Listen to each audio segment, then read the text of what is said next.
always make sure the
And greetings, everybody.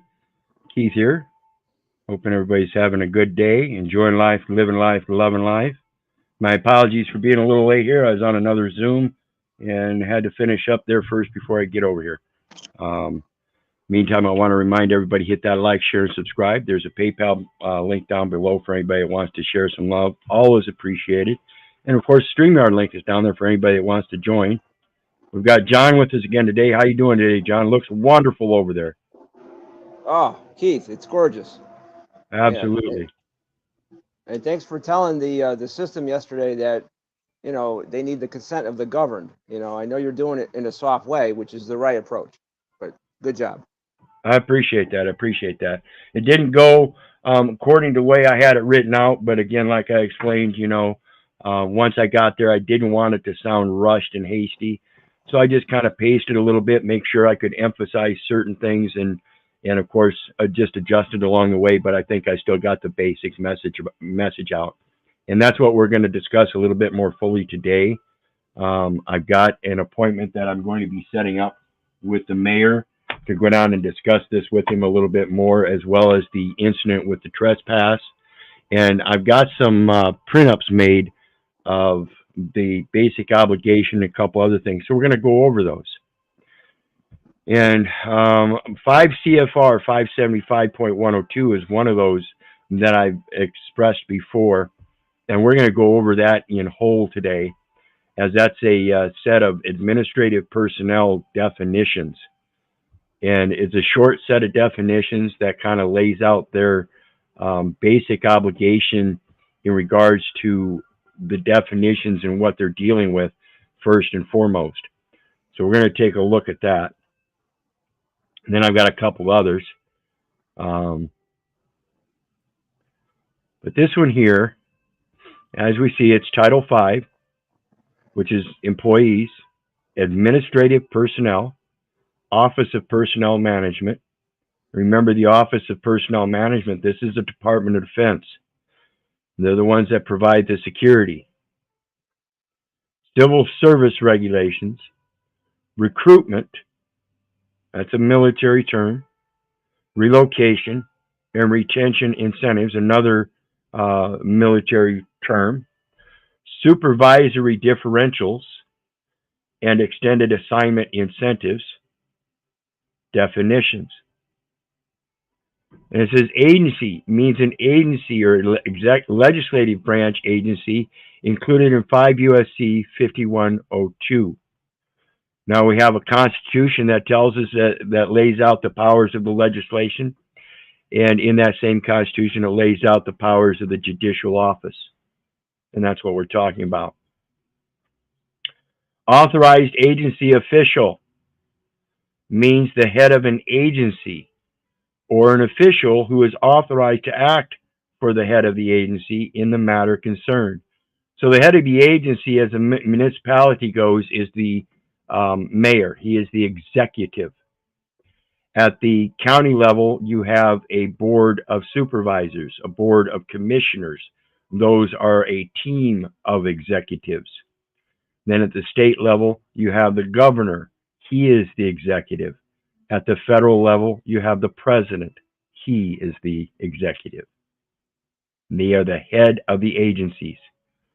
Competency or competencies means the knowledge, skills, abilities, behaviors. This is what I was talking about with the communication. If your behavior is that you're so fucking afraid of the people that you fucking serve that you refuse to answer them, or that you think you're so much mightier or have such greater authority than the very people that you get that authority from, then something is wrong with you and not me. It goes to your competency to understand who the fuck you are serving. Use my language. And other characteristics and individual needs to perform the duties of a position.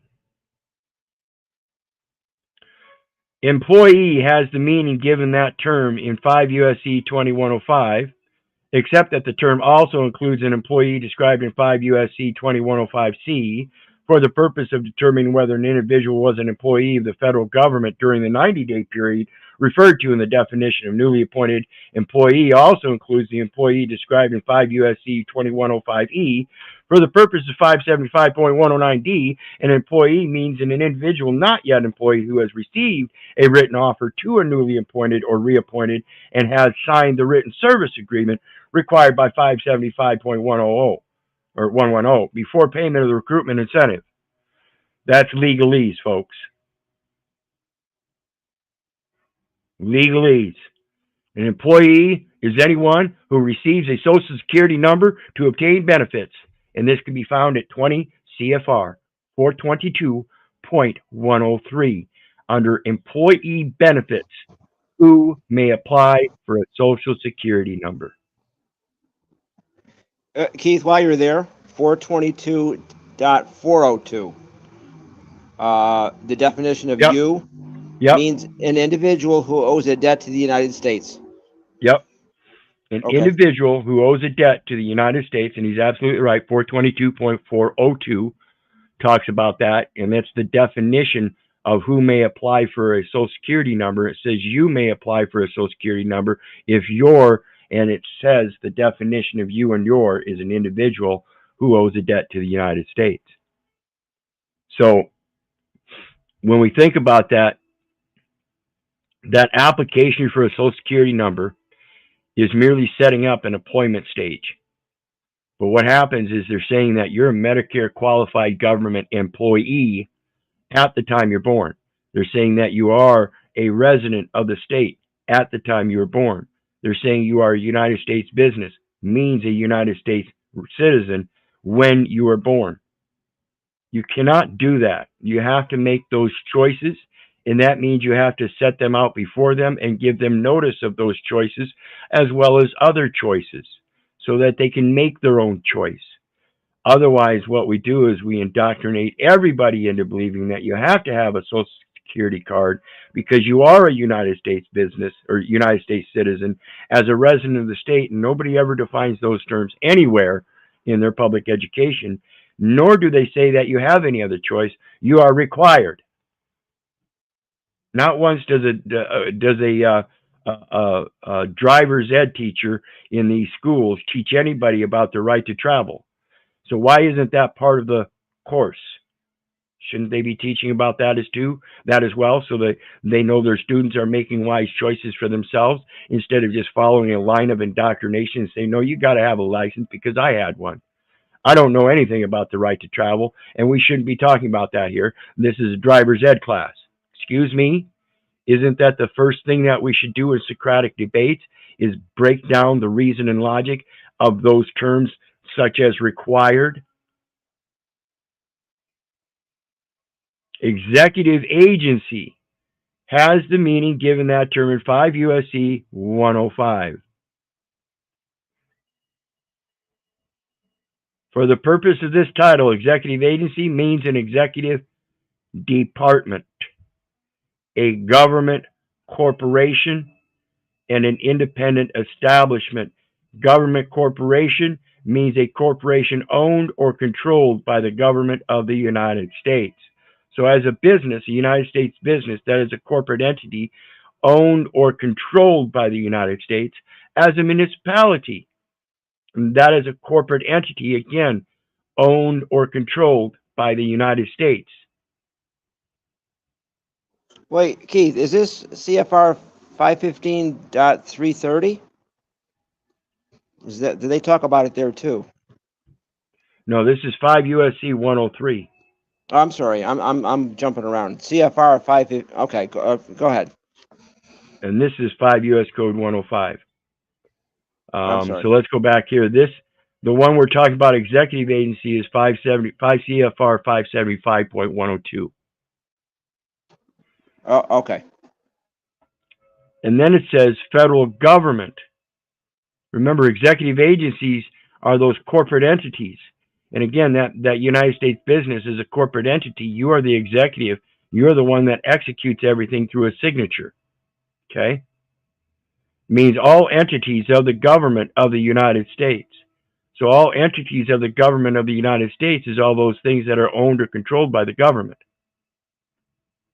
of the United States, including the United States Postal Service and the Postal Regulatory Commission. Newly appointed refers to the first appointment, regardless of tenure, as an employee of the federal government, Social Security, Medicare qualified government employee, and it's a federal number issued at the state level for federal obligations and other securities of the United States through special maritime territorial jurisdictions by United States vessels.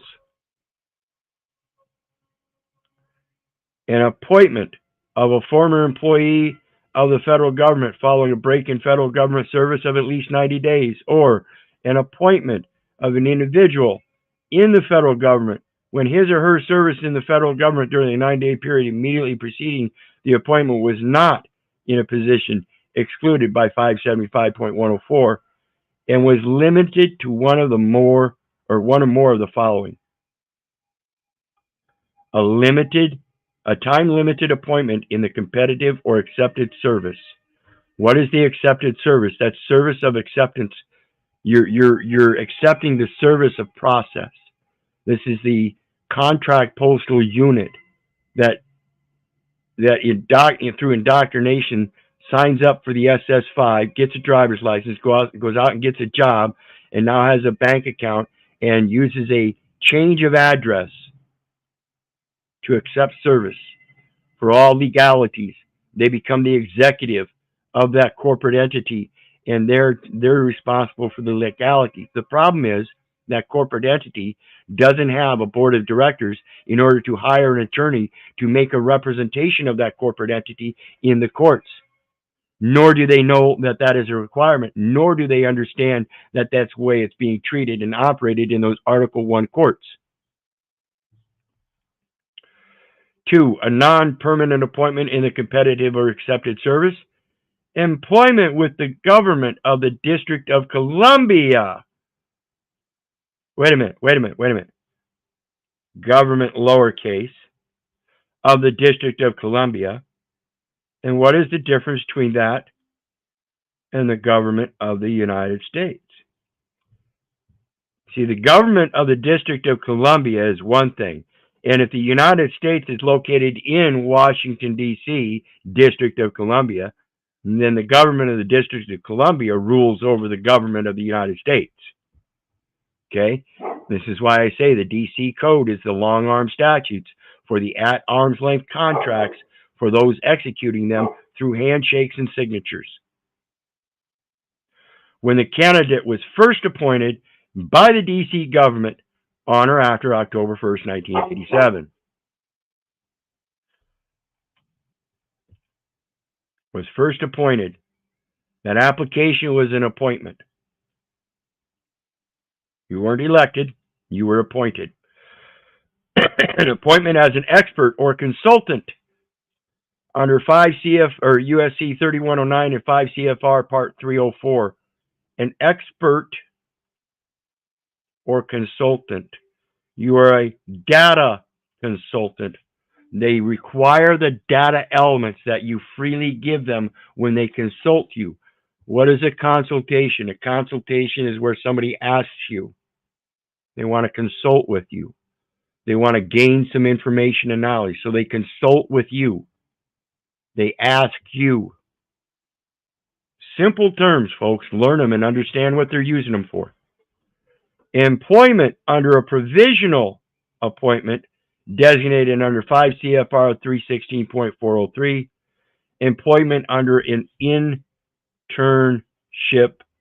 program appointment under 213.3402 A of this chapter. Or what is an internship? What is that? Is that nurse an intern at the hospital? How about that male doctor? Isn't he an intern? Don't they have to prove residency for the hospital? Isn't that what they call those programs? Those are military terms, guys. Understand that. Okay. Employment as a senior executive service. Senior executive service.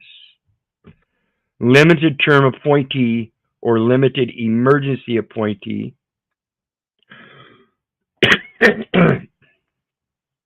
OPM means the Office of Personnel Management.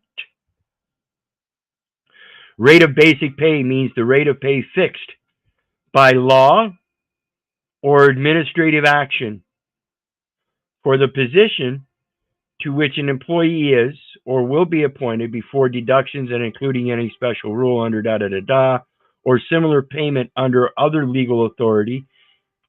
And this is the thing that's talking about your right to contract. They've already got it lined out. And if you're willing to step up and say, yeah, I'll accept those, you're the slave. You've been duped. You didn't put your value in there. And any locality-based comparability payment under 5 CFR Part 531, Subpart F, or similar payment under other legal authority, but excluding additional pay of any other kind. This is the part where they're not recognizing that you have the capability of having an additional payment. There's an additional payment needed here. The additional payment is that if I'm going to be involved in this as a contracting party and held liable, then I need to be compensated for my labor. You cannot just force labor. 18 U.S.C. 1589, to the use or threatened use of a law or legal system, whether it be civil, criminal, or administrative, for a purpose that it was not intended. That means I have to have the ability to discern what all it entails. And if there's an additional pay that I can ask for, why would I be denied that additional pay? For example, a rate of basic pay does not include additional pay such as night shift differentials.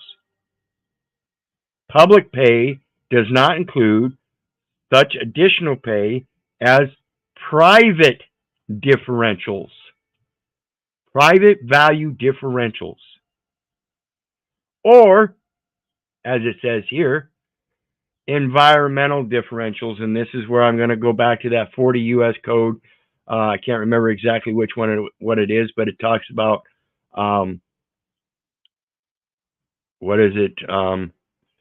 variations for pre-classification determinations that are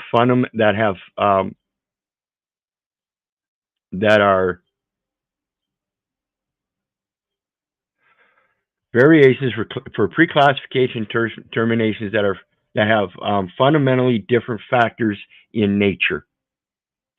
Fundamentally different factors in nature. And you might be surprised, and I'm not going to go into it here, but this differentials and variations here under the environmental differentials, that's the agriculture that they're converting of your labor, and everything is based on small business concerns related to farming and ranching, and that is where the true credit comes from, is the Farm Credit Act, not the federal government or the Federal Reserve. Service agreement means a written agreement between an agency and an employee under which the employee agrees to a specified period of employment of not less than 6 months or more than 4 years with the agency in return for payment of a recruitment incentive. Recruitment incentive. Any questions on that, John? That was pretty succinct, wasn't it? Yeah, that one was, Keith. No questions on that one. And this is my favorite one.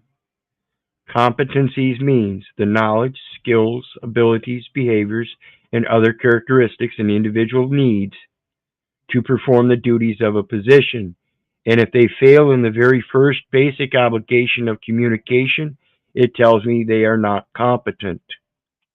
Period. So let's take a look.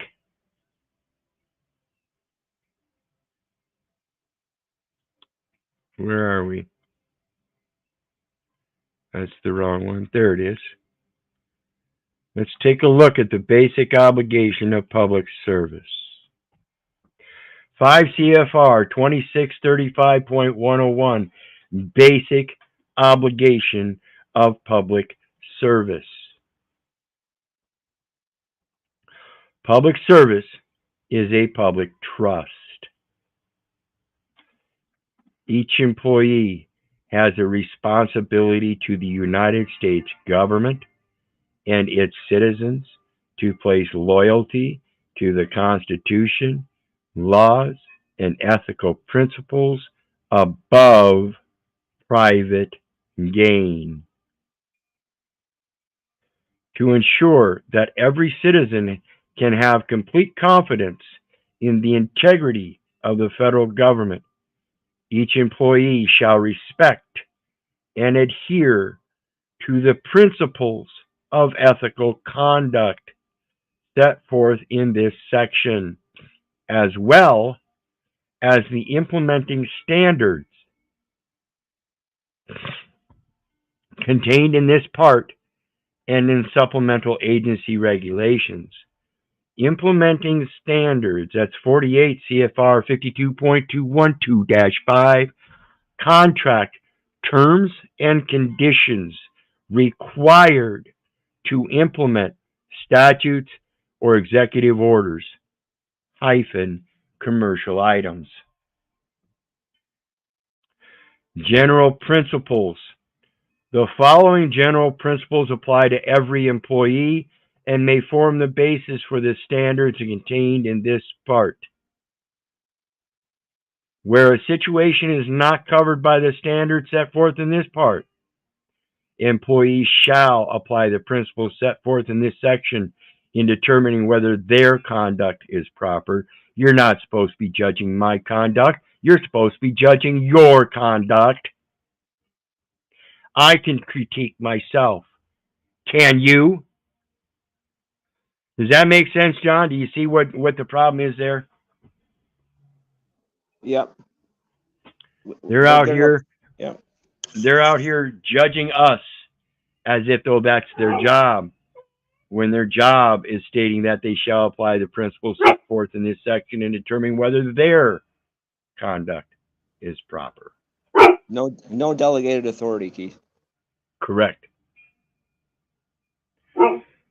The public service is a public trust requiring employees to place loyalty to the Constitution, the laws, and ethical principles above private gain. So when some dumbass sits there and says, I'm just doing my job, I know that's the problem. You're just doing your job. You're not looking at how you're acting and critiquing yourself as to the moral and ethical principles you're supposed to have in order to maintain this job. I don't find you competent. They should know a lot more, like you said the other day. Absolutely.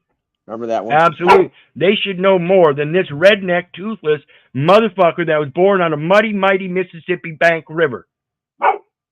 Still got mud squished between my toes. Never went beyond high school. Graduated with good grades, but I never went beyond it. And you should certainly, with your college degrees and all that, and having held these positions for numbers of years, beyond the 4 years, because you applied again and were left in that office for 35 fucking years. I find it a grotesque blight on ethics and morals of good people in the community by electing such idiots. Employees shall not hold financial interests that conflict with the conscientious performance of duty. Shall not hold financial interests that conflict with the conscientious performance of duty.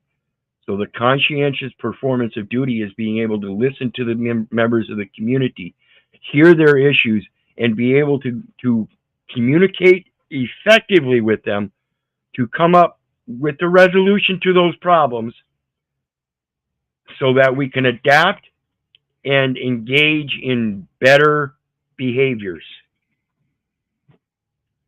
Employees shall not engage in financial transactions using non-public government information or allow the improper use of such information to further any private interest.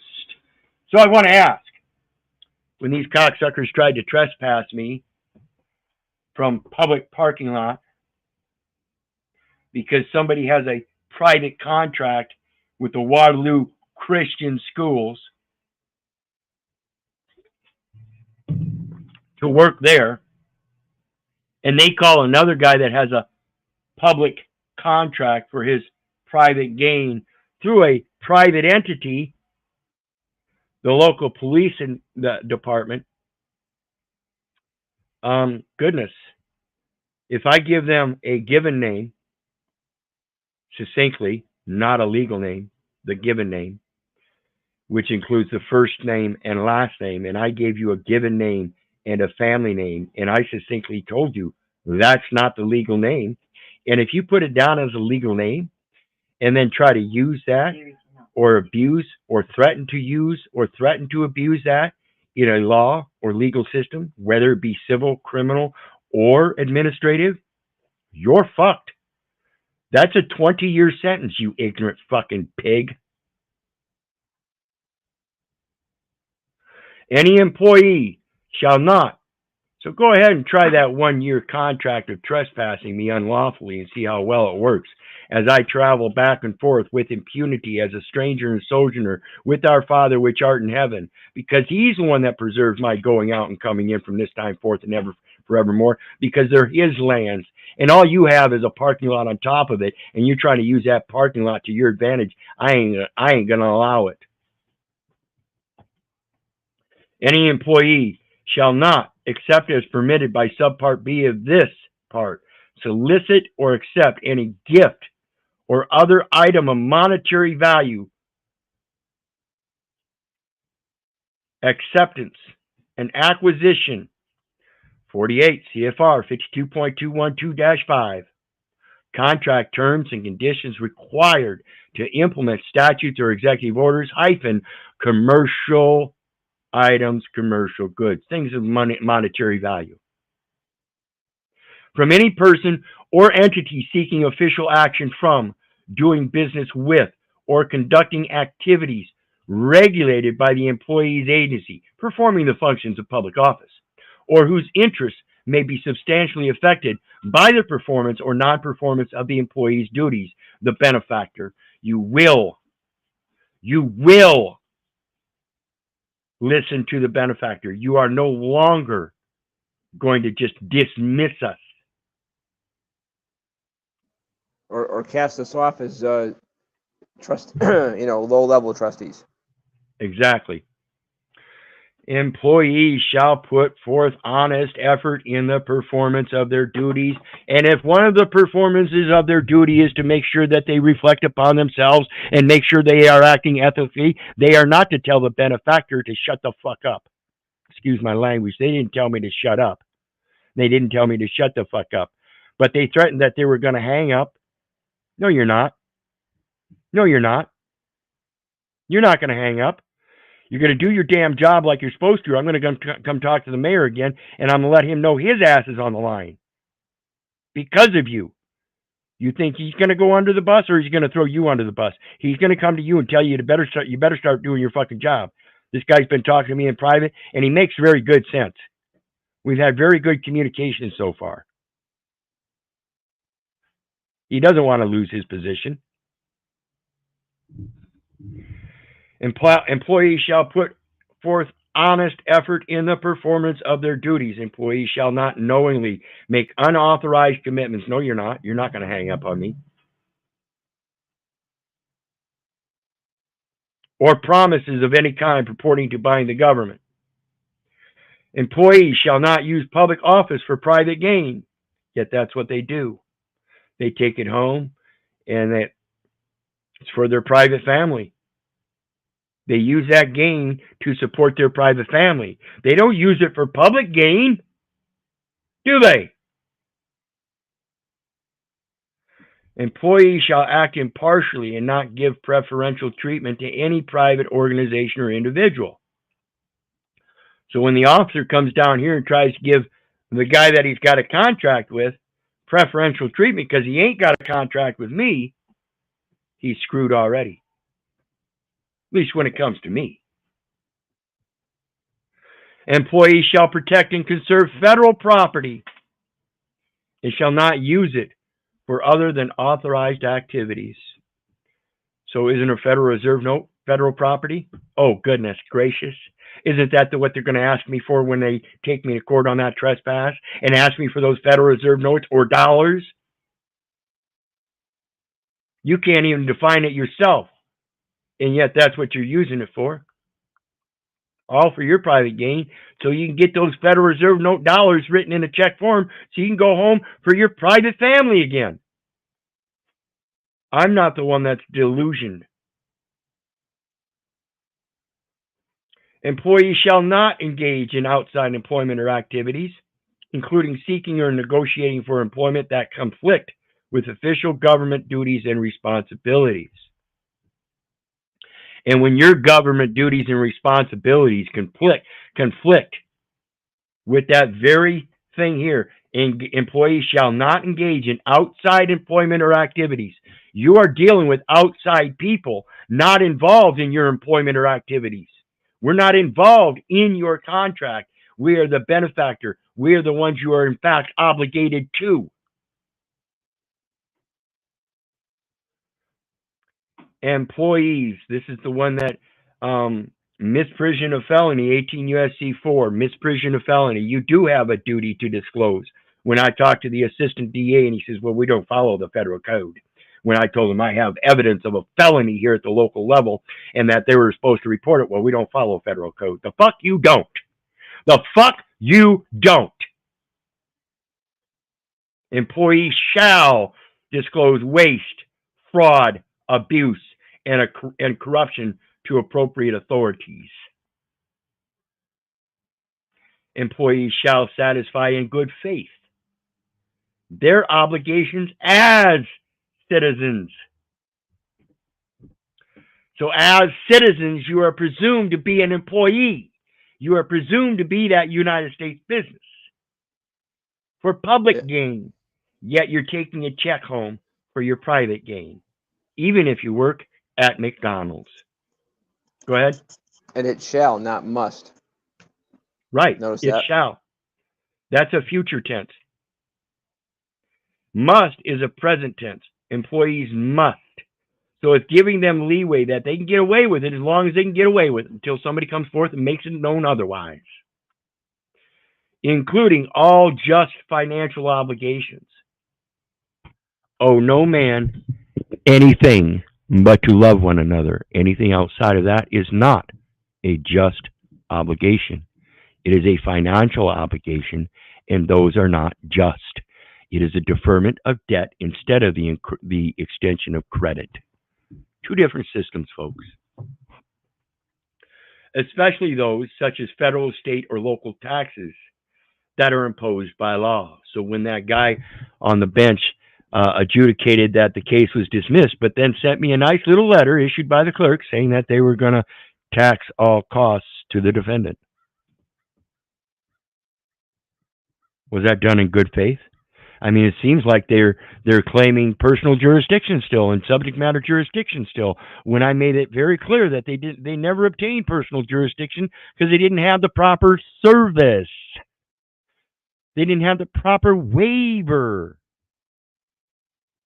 They didn't have a proper summons. And yet somehow, despite the fact there's no finances, no charges, no bond, no title, no nothing, they're going to issue it as a tax cost to the defendant. That had absolutely nothing to do with it. Employees shall adhere to all laws and regulations that provide equal opportunity for all Americans. Oops, that's not the United States citizen. That's not the United States business. That's not the employee. That's not the contractor. That's not the customer. That's not the consumer. That's not any of those. That is American. Regardless of race, color, religion, sex, national origin, age, or handicap. So, what is your national origin? Are you an American or a United States citizen? And notice that's American, not American citizen. That's American. That's the nationality. It's not a nationality of American citizens. It's America. And it includes all of the American continent. Yeah, or it like under 31 CFR 515.329, Keith. It's wherever located. Yeah, the land. The land. 515.10 what? What was that code? 31 CFR 515 what? .329.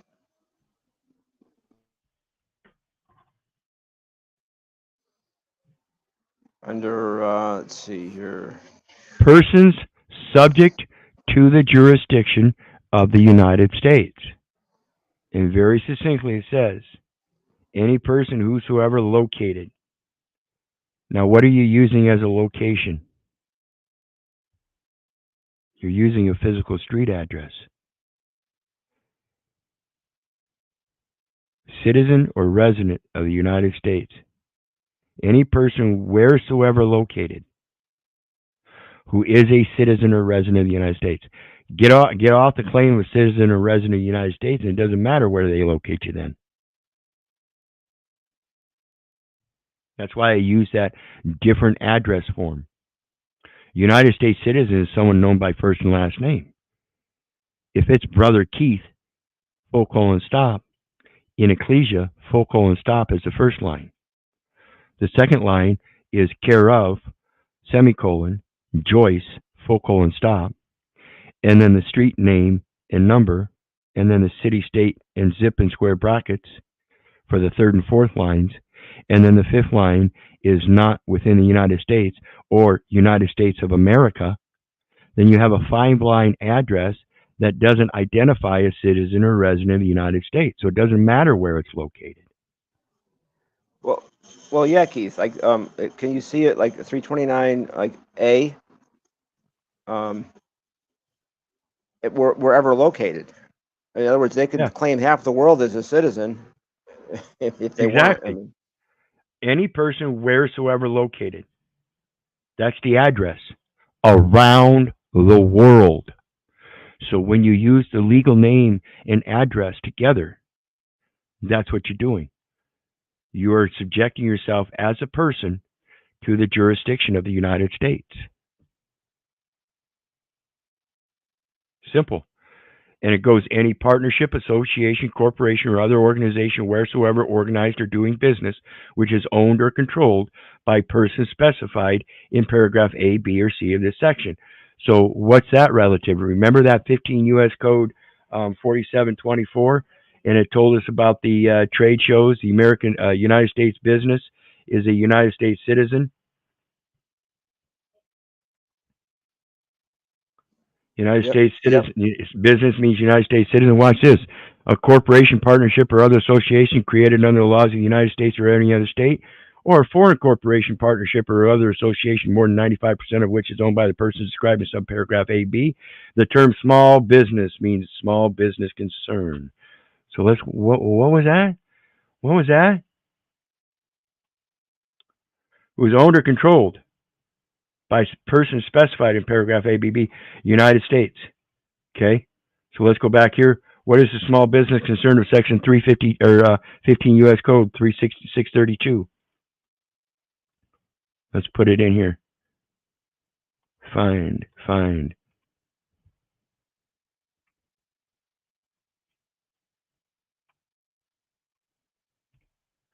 Small business concern. For the purpose of this chapter, a small business concern, notice that's all lowercase, including but not limited to enterprises that are engaged in the business of production of food and fiber, ranching and fly, raising livestock, aquaculture, and all other farming and agriculture related industries shall be deemed to be one which is independently owned and operated and which is not dominant in its field of operation. Did you know that relates to the what is it? Government controlled or operated. Government controlled or operated.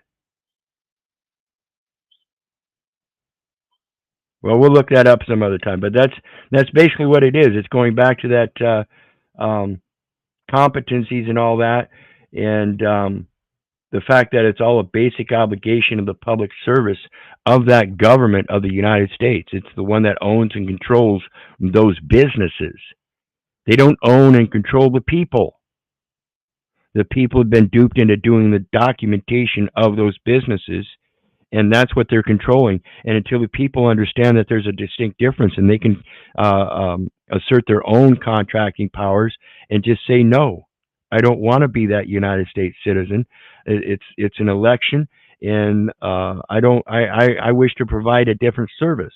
My public service to the people, which I agree, I do have a public service to the people, is not for commercial or financial gain, private or public. It's for moral standards and righteousness. So let's go back to this basic obligation of public service.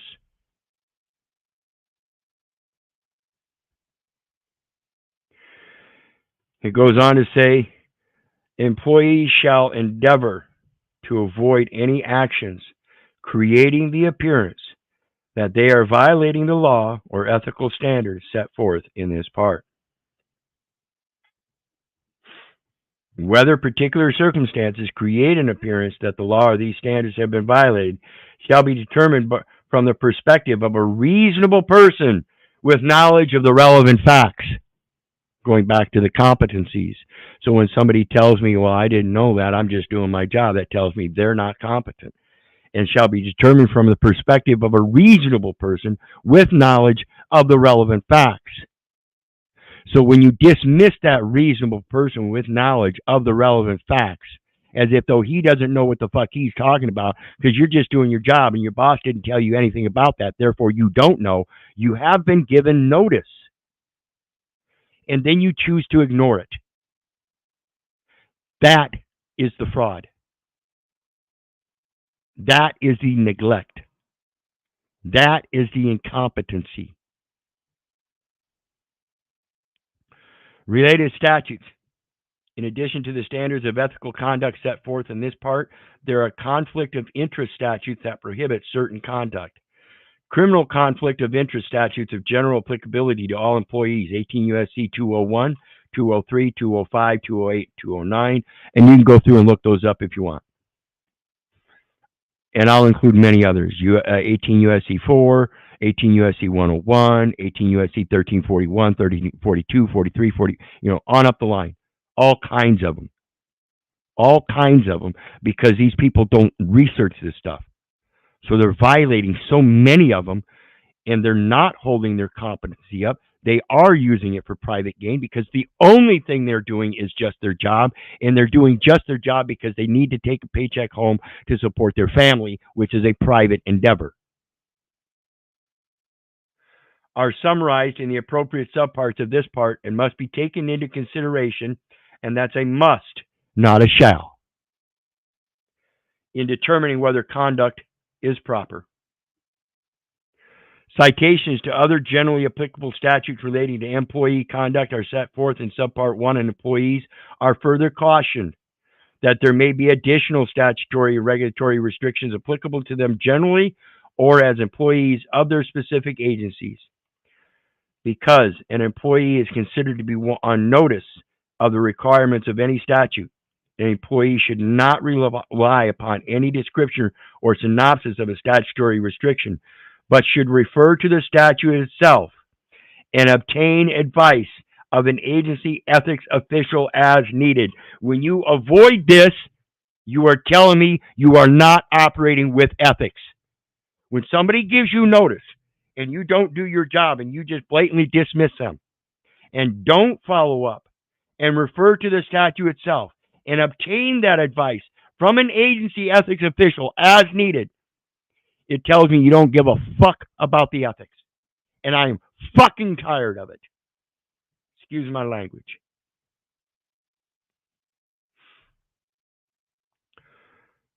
So, the next one, let me see here if I can find it.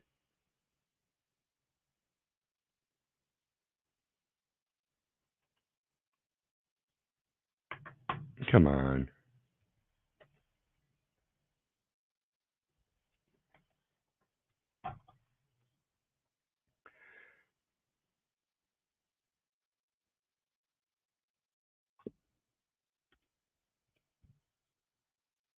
There we go.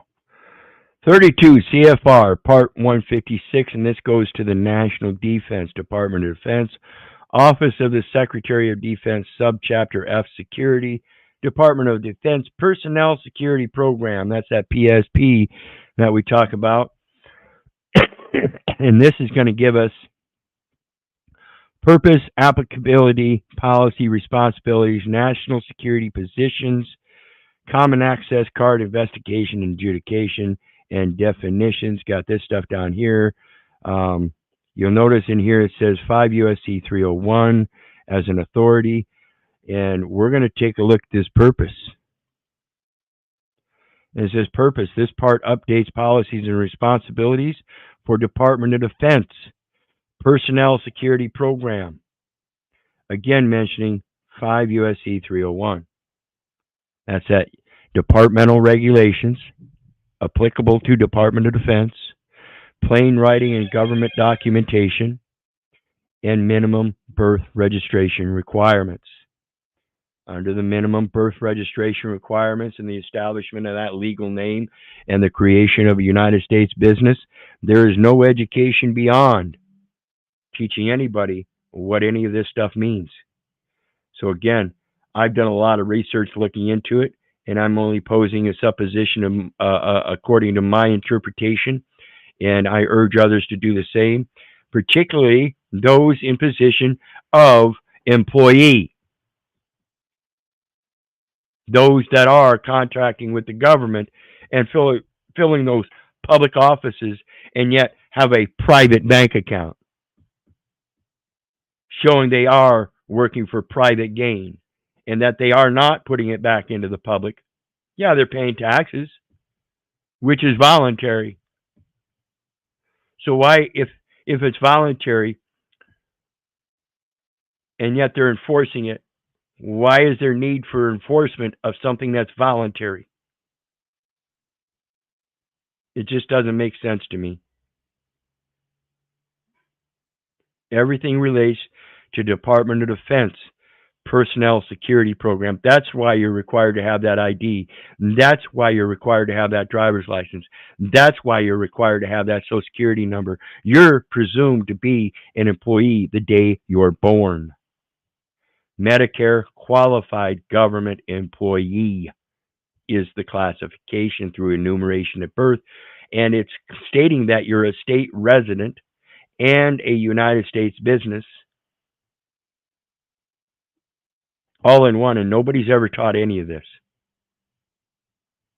It's a sad day when we try to put this forth as the information that is there and they refuse to acknowledge it, despite they have that basic obligation of duty to the public because their public service is a public trust. So it's not just between the contracting parties. You must learn to recognize the external third-party benefactor who is supposed to receive the benefit. And it doesn't matter if it's one of the people that so delegated their powers to the government or one of those who consented to be governed because they aren't capable or competent to manage their business affairs. Those are beneficiaries too. And by you, as people in government, not giving one fucking squat for anything but yourself in that paycheck proves your incompetence, negligence, and at some extent, your committing fraud, your willingness to commit fraud, because you just don't give a flying fuck about ethics. You have no moral scope whatsoever. Your moral turpitude is blatant. I wish people would wake up to that. I wish people would understand that this little concept of I'm just doing my job is a bold statement. I'm one of Hitler's willing executioners.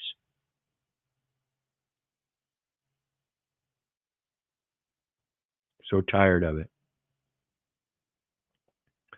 So anyway, that brings us to the end of this afternoon's stream. Just wanted to put it out there. They have a basic obligation, according to the Department of Defense, as a matter of national security, to make sure that the information they're gathering and putting out is true and accurate. It's according to the integrity of the record. They have an ethical responsibility of that, and that means they must communicate on all ends, not just internally. And by ignoring the very people that are trying to help them understand, hey, there's an error somewhere, and they're just refusing because their boss said, no, that's not right, you better start listening to other people because your boss is wrong. The DA's assistant that sits there and says, oh, well, we don't follow federal code. The fuck you don't. The fuck you don't. You take an oath or affirmation to the Constitution of the United States to uphold that and the laws thereunder.